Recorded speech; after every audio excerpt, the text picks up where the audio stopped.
know good and well that someday there could be a government in power that is shipping its citizens off for disagreements. There are laws on the books now that characterize who might be a terrorist. Someone missing fingers on their hands is a suspect, according to the Department of Justice.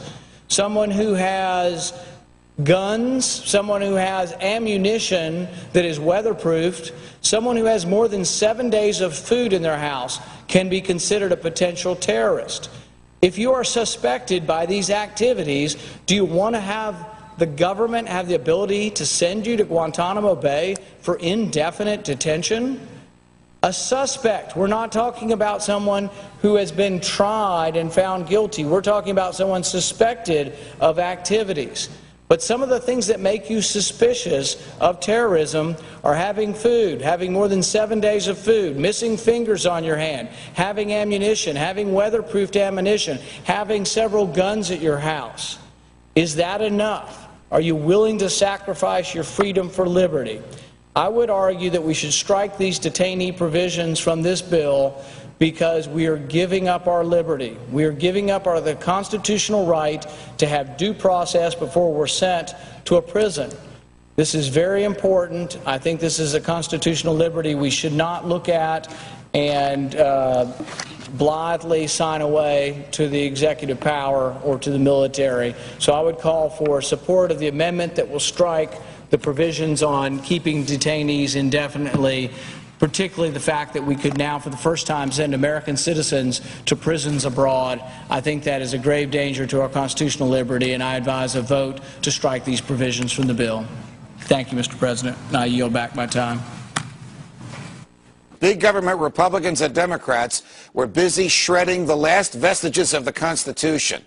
Senators John McCain and Carl Levin want to enact a law that would declare the entire United States of America a battlefield for the military.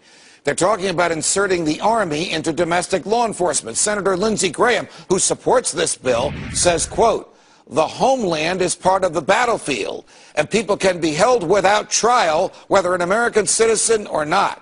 I guess he hasn't read the Constitution recently. Retired Lieutenant Colonel Douglas Macgregor joins us now. Colonel Macgregor, as always, welcome back to Freedom Watch. Thanks, Judge. I must tell you, I was utterly appalled when I saw this legislation proposed.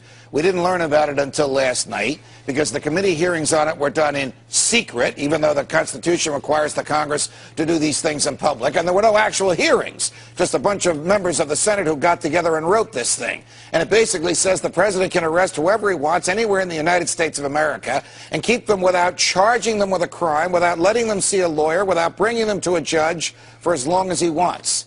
How is that consistent with the Constitution? Well, Judge, you're the legal expert, but whenever you suspend due process, which in effect suspends the rule of law, you walk down a very dangerous path and you give authority to your government that it can then wield essentially without restraint. What worries me is that we'll end up creating categories of people who are then subject to arbitrary arrest. And that's dangerous because we don't know how those categories will be defined or interpreted in the future. All in all, it's a disaster, and it's something that should be defeated. One day the President of the United States, whomever he or she might be, might say, okay, let's arrest that guy. Suppose the President decided that one of his political opponents was an enemy of the state. He could make that person disappear. Sounds fanciful, sounds crazy, but it's